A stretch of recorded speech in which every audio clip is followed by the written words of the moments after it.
Welcome to the Wally Show Aftercast. Those things we did not get to during the course of the show today.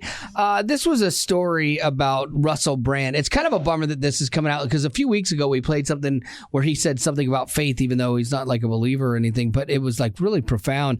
And then the story comes out that he is being accused of assault by 4 different women. You're like, that is not good. But what's interesting, though, is that YouTube suspended his stuff that he can no longer make money from his streaming sites with them. And this is the weird part of the law and morality and things like that, because theoretically, he is, by all intents and purposes of the law, innocent until proven guilty. Mm-hmm. So the fact that they on his social media platforms, because they control it, can now limit him, even though he has not even gone through the due process of law yet. Like, I get it if he goes through it, and this is a real tricky line to walk talking about this, because victims' rights advocates and especially if something heinous like this, like, it's not defending his actions if they're real. It's mm-hmm. by in no way, shape, or form doing that. But it's the bigger concept of the penalization of people who haven't even been proven that they've done this yet. And that's where I think we get really murky. We jump on the cancel culture. And yeah, sometimes it's found out that it's true, but then other times it's found out that it was not true. Mm-hmm. And you destroyed somebody or you hampered them and it wasn't even true. And so it's interesting that it seems like social media, YouTube or Facebook or what is it now, X, Twitter and stuff like that, mm-hmm. like they're so quick to shut somebody down that doesn't fit their narrative or messes up, and they're not even, it's not even proven that they did something wrong yet. And I think mm-hmm. that's kind of a problem, actually, Mm-hmm. Yeah. I mean, I agree. Awesome. I was waiting for you to fight me. So it means he can't make money off of these things. Apparently, he has done really well online. Like, he has a few different channels, and I didn't know this. But some of them are more right wing, believe it or not, and controversial. Like, what really started the Hawaii fires? He did. So it's gonna like clickbait. COVID czars admit lockdowns were never about science. So he dips his toe into some of the hotly debated issues as well. Do you think that they're taking down his stuff on social media because of the comments people could leave? No, I think that it doesn't fit the narrative that they don't want. I think it's twofold. I think they're taking him down because they don't want to have any association or look like they're supporting somebody who has sexually assaulted somebody. And I understand that. But again, he hasn't been proven of that. Mm-hmm. And so this is where you get into the mess of the democracy. Like, we have to operate under that guise of innocent until proven guilty, because Lord knows you're going to want that. If you're ever, and I'm not saying he was innocent, but I'm saying if you were ever wrongly accused of something, you want that presumption to be there mm-hmm. so that you can clear your name. You don't mm-hmm. want to just be penalized right out of the gate. But that's what happens. I mean, somebody, something comes out about somebody and their endorsements all run away. The cancel culture says destroy them. And then sometimes it's like, oh, that wasn't it. And there's a tiny retraction on a small website somewhere that no one ever reads, and so you just end up having that scarlet letter on you. Yeah, I did see too where there were some interviews that were brought up of interviews Katy Perry has done in the past because she was married to him. Correct. And she has said things in the interview that maybe had led to some questionable behavior.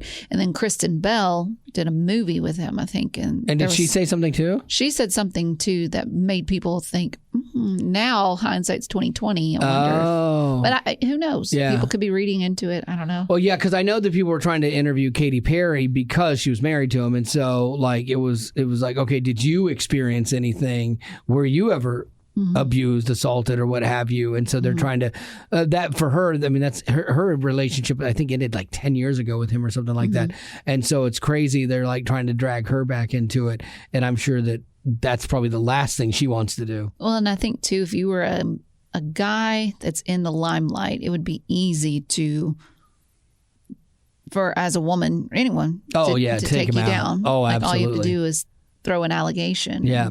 It's tough because where there's smoke, there's fire. That old adage sadly does hold true a lot. You know, if you look at this and it's not just one person, he said, she said, it's four. And then you're like, okay.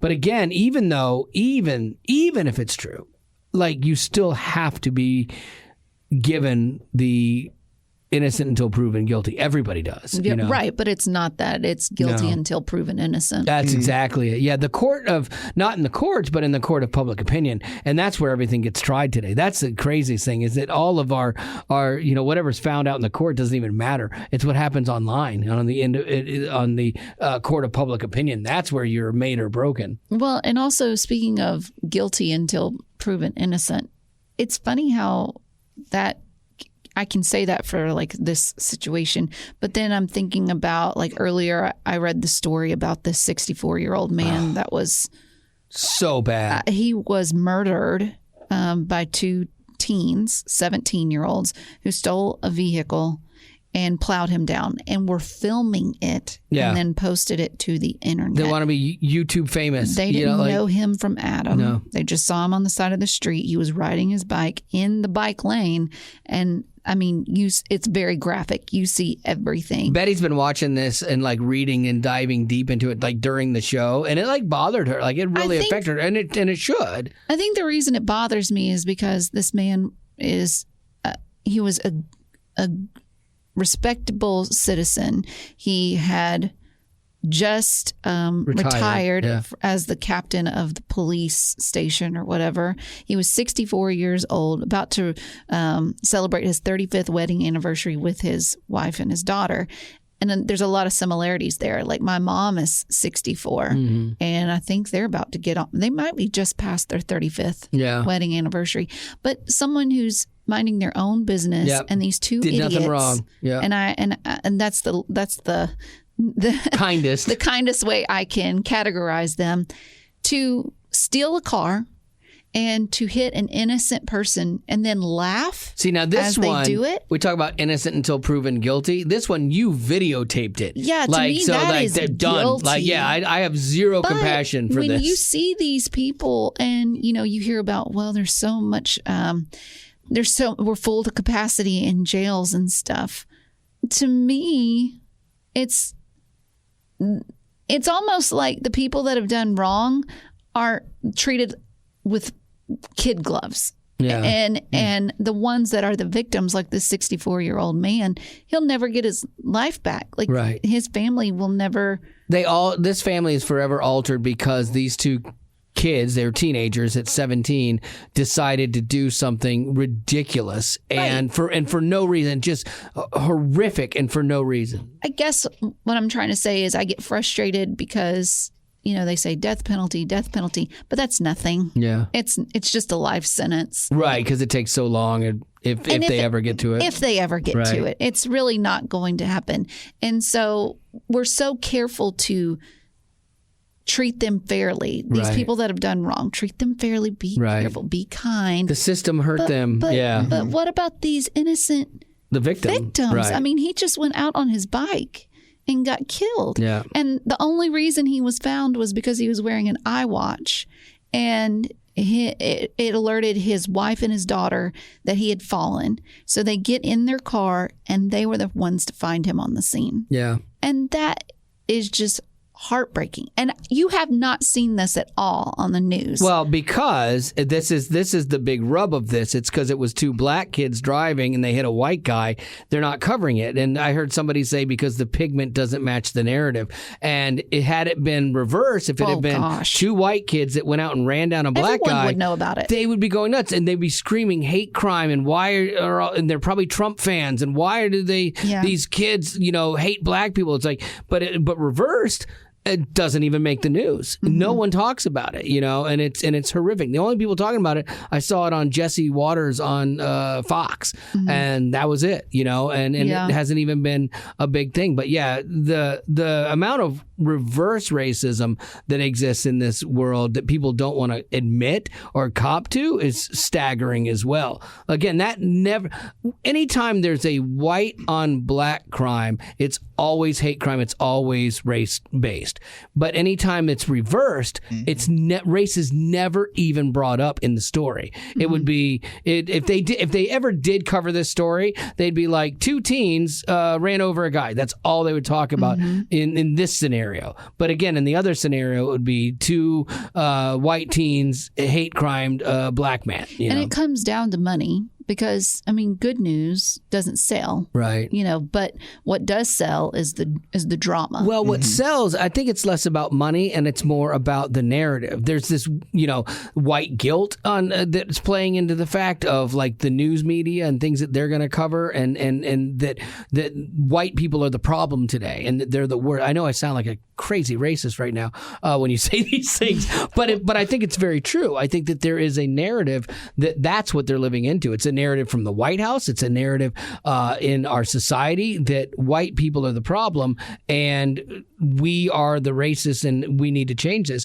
And so that's why they furthered these stories. I think that they, in their heads, want to affect change and make things less racist, I think.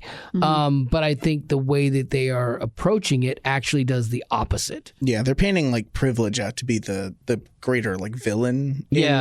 I think like, let's say like U.S. economics than actual like just straight up murder. Right. Like I feel like that's the thing that nobody wants to be guilty of is privilege. That's why like, Russell Brand, I think that like people like Russell Brand or the guy from That 70s Show where you've just got these people who are in these like extremely privileged positions. Like those people should never make mistakes. And yes, like they're in positions of influence and therefore we're going to notice when stuff like this happens more than we're going to notice somebody like this guy who just was hit on his bike. Like we're gonna notice that stuff because they are bigger people in this world, I think. But it doesn't paint a good picture in people's minds and their development of how they perceive all of this. Like all they perceive from what like the news feeds us is that like privilege is like needs to be crushed. Yeah, and I don't subscribe to white privilege. I think that that's a cop out for a lot of things, and so like I do understand. And if you listen to the podcast and you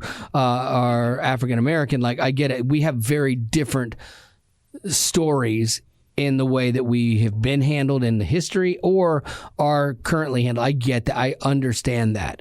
But I don't think that you can chalk everything up to white privilege, in this world and use that as the scapegoat, the catch-all for the problems, because I don't think it is. Well, I think if you put it down to, let's say there's 2 kids and they've grown up with each other and they kept fighting, bickering, like when they were 2 or 3, like one would pull the one that was a bigger bully and he'd pull the other's hair, or they'd, always get in fights. And then as they grow up, you want them to get along, but you can't constantly keep bringing up to them, well, remember that time that so-and-so really hurt you, like if you keep decisions were made in the past, yes, that none of us agree with. Right. But that wasn't me. Right. How do you move forward from that? If anything, I disagree with it. But if we keep bringing it up, how are we going to get past it? Yeah. I don't know. We talked about this once on the show. Candace Owens, who is black and she's a political conservative, but her whole point was so great. I was watching a TikTok and it was kind of a duet where they have a clip rolling and then people watching it. And it was these 5 black guys and they were watching her talk about, do you know who ended slavery? It was white people, and they were like, oh, she was like that. It took a group of people that said, hey, and they were different race, but they were like, yeah, this is wrong. We want to end this and abolish this. And this should never happen. And they changed it. So like to say all white people are bad is just as wrong as saying all black people are this or whatever. Yes. The 2 things we definitely have a disparity in what racism is in this culture when today. They keep saying everybody should be treated as human beings, we shouldn't see color. I agree, but when the tables are turned, like this situation with this 64-year-old then we turn a blind eye to color. Yeah, exactly. It's like, well, then we're not even approaching the topic. Yeah, exactly. It's so sad. If you want to look it up, his name is Andreas Probst. Andreas Probst. Oh, Probst, probably. Probst. Yeah. Like Jeff Probst but not him. Thank goodness. No. How would we ever get through Survivor, a season of Survivor without Jeff Probst? He went from being like the host Canceled. of the show. I know. He went from being the host of the show, basically. He got the gig and it was sweet, to then being an executive producer and like a real driving force in the show. But it was really funny, though, to watch that show morph. And it just goes to show, like, you can never be politically correct enough for anybody. And I remember watching him apologize and kind of saying, you know, I've for years I've said, come on in, guys. Like, that was his thing, to bring the two tribes in. And he's like, I realize that it's been brought to my attention that that's insensitive for different genders, and so now I just say, come on in. Like, it's just the craziest thing. What I love the most is when like super liberal people get caught on their own trying to be politically correct, but they get caught in it themselves, and they do something that somebody else goes, well, that's politically incorrect. And like, well, wait, like, you can never be politically correct enough for some people. And that's such a miserable way to live, too. I just would not want to live in that world where I worried about that every day. Lady Rock, what do you got for a little Aftercast here? Morgan Osmon, you may not know who she is. I sure didn't. But a video is going viral of her where recently she was on a flight. It looks like she's sitting in coach, so take that for what it is.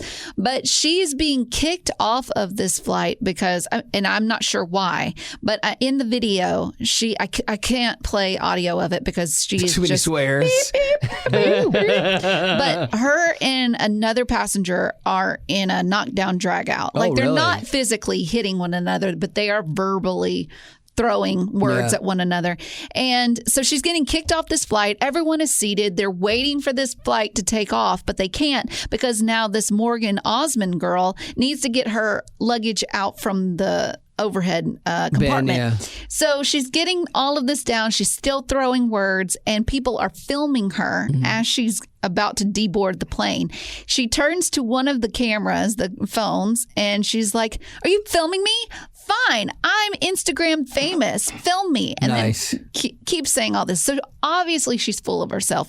If you saw her, she is very good looking. I mean, she's wearing this like onesie that's tight fitting. Like, she has no bumps, no lumps. Like, she is just, she's perfect. But you look into it, she is a reality show person. I've never heard of her, and I watch a lot of reality shows. Well, she was in something called where they put like a bunch of bad people in one room and just see what happens. She was in one show that was called Miami Monkey. I don't know anything about it. Like, yeah, you are barely a reality star. You're not even a reality It only star. lasted for one season. Yeah. Tough. She was also on Bad Girls Club. Oh, nice. Okay, Yeah. and she was known as the one that caused all the drama. Well, in real life, she is too. But it's just sickening to see that she is getting kicked off this flight, and she's like, "I'm Instagram famous." You're sitting in coach, ma'am. Yeah, you're you ain't that sitting famous. in coach. Get over yourself. Especially when you compare like this story to, we were talking about this in the podcast in Rock Report, where Jennifer Garner took time out of her day to help this wheelchair-bound homeless man. She is getting shoes for him from the paparazzi. And she's legit famous. Yes, she's an A-list celebrity. Yeah. And then you have this Morgan Osmon who is full of herself. And I was watching some of the highlights of things she has said on reality TV. She is like at one point looking in a mirror saying she's in love with herself. Oh, gee. Calling, once again, I would pull audio, but I can't because she is just... What happens is it's sickening. That persona got made, and what happens is we fed that, and you like positive reinforcement, and that then becomes who she is. You watch it on all these reality stars. You always have the villain. If you watch 90 Day Fiance, it's Angela, and she shows up every few episodes. Poor Angie. And just She's goes just nuts. misunderstood. And she yells and she gives the camera what they want, but she plays down down into that stereotype. And I think that happens for most of these people.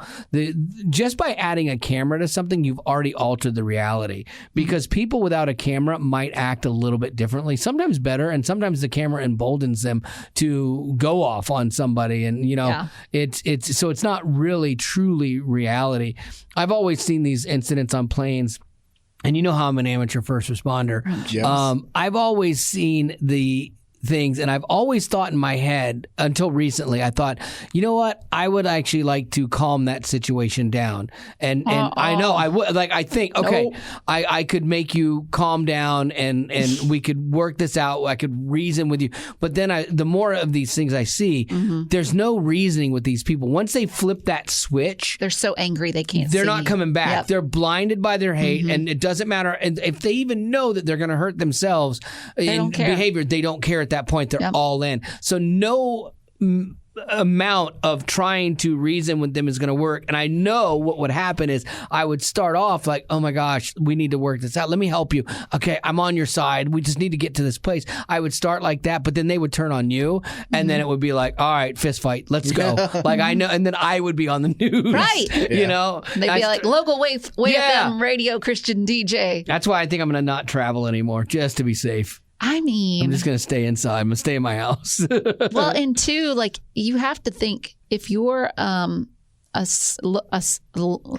celebrity, right, whatever that means, right, A, B, C list, you need to be on your best behavior, because everybody has a camera now. I know. And they can catch you. And the funny thing, that is the funny thing too, is that people don't intervene. They pull out their cameras. Yeah. Like, you'll see something going on and there's 15 people filming. I watched on Twitter, there was this fight that broke out at a Walmart. It was a bunch of teens. And I mean, they are hitting each other with these poles that are supposed to create lines or whatever. Oh, jeez. The stanchions. Okay. Yeah, it got really ugly really fast.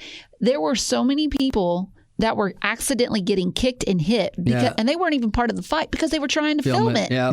No one's trying to break it up. They're trying to film it. It's a difficult thing because the filming of it actually does provide proof sometimes in court. And it says, oh, this person actually didn't do this. Yeah. You know, and this person was in the wrong. So there's parts of that where it's good, but then it's like, too many times people become part of the story by videotaping when you should put that down and actually help, you know, and actually try to. Unless they're you. Unless they're me. Yeah, absolutely. Do you have any birthdays? I do. Ivy wants to wish her husband, Earl, a happy birthday. Earl, happy birthday. She said he is turning 65 this year. Wow, it's a big age. Nice. Wally's that age too, so he knows. 10 years his junior. But I feel that way sometimes. 55, 65, it's all the same. We have a question. This one is from, all they said is Canada, so who knows. But this person asked a question towards me. Oh, okay. Ooh. Betty Rock, what is your favorite prank Wally has played on you? Oh, there were so many early on. I miss them. I don't miss them. I know you all. don't. I will say this. It is nice now for one of us to be able to leave our phone in a room and something doesn't happen to it. It doesn't go missing. It's not put in a ceiling. And vice versa. Which has happened before. I have done that to her. But then vice versa is you would try to get even with me. And it always turned out ugly. And then I would go over the top worse. Because the switch was, like you were talking about earlier. The switch is flipped. You don't care. And so it's nice we've gotten to that point. Yeah. Now recently there was a situation where he loves to play not hide and seek, but hot or cold. Oh yeah.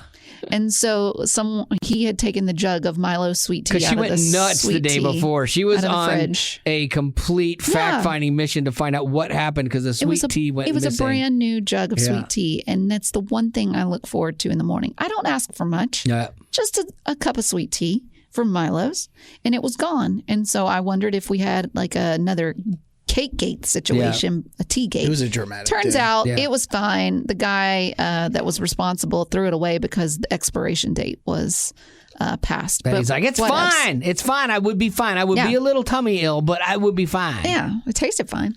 But he had taken the jug of sweet tea hid the it. very next day. He Yeah. had taken the brand new jug and hid it and then wanted to play hot or cold. Yeah. There was the time that you threw... And I let you off of that pretty easy. Yeah, pretty thank quick. you. There was a time you threw me in the back of the trunk of my car. That was funny. There was a time... The dumpster.